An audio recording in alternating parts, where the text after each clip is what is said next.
It ain't worth no two-bit name. That's why they call this place Dime Butte.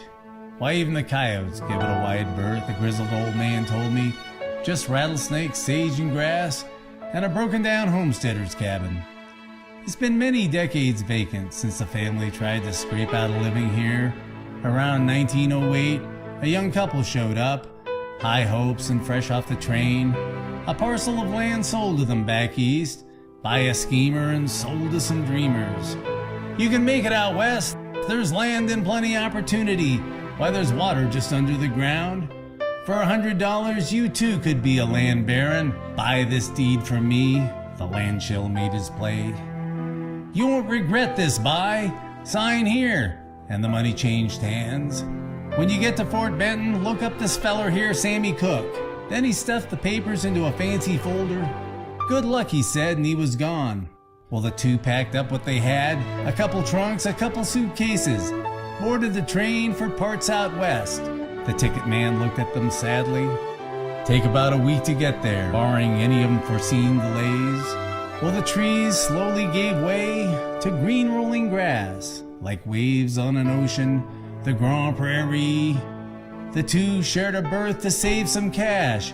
Jenny cried sometimes, but Benjamin held her fast.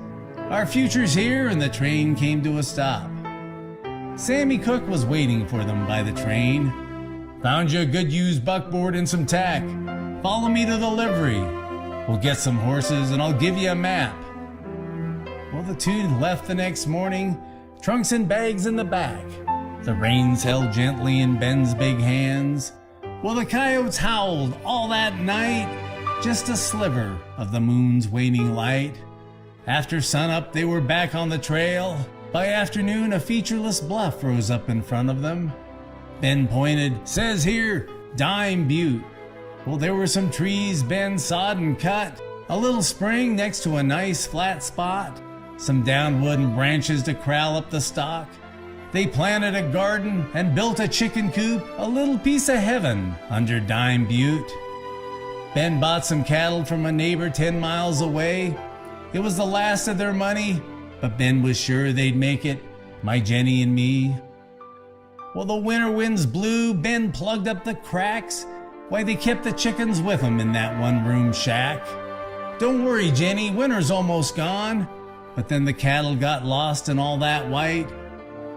By spring, the beans and salt pork just didn't taste right.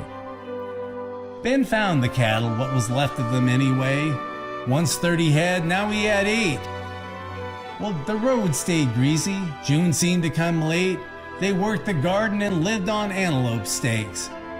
Jenny's face brightened, she was with child, born late fall, little boy Benny. But an owl came to rest in a lone cottonwood down by the spring. The supplies spoiled and in short supply. Mama's milk all but dried up. By March, Benny's soul followed that owl.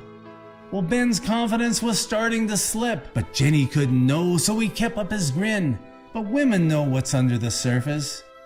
Ben kept trying, but soon they were living on rabbits. Then Jenny lost hope, and there were 2 graves behind the shack.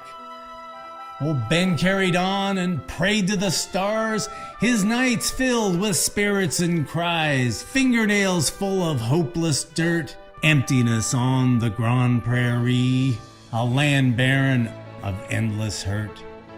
One frozen night, he just walked out. It ain't worth no two-bit name. That's why they call this place Dime Butte. Why even the coyotes give it a wide berth. Well, no one's bothered to claim that land, but sometimes you can hear an owl hoot out there under Dime Butte.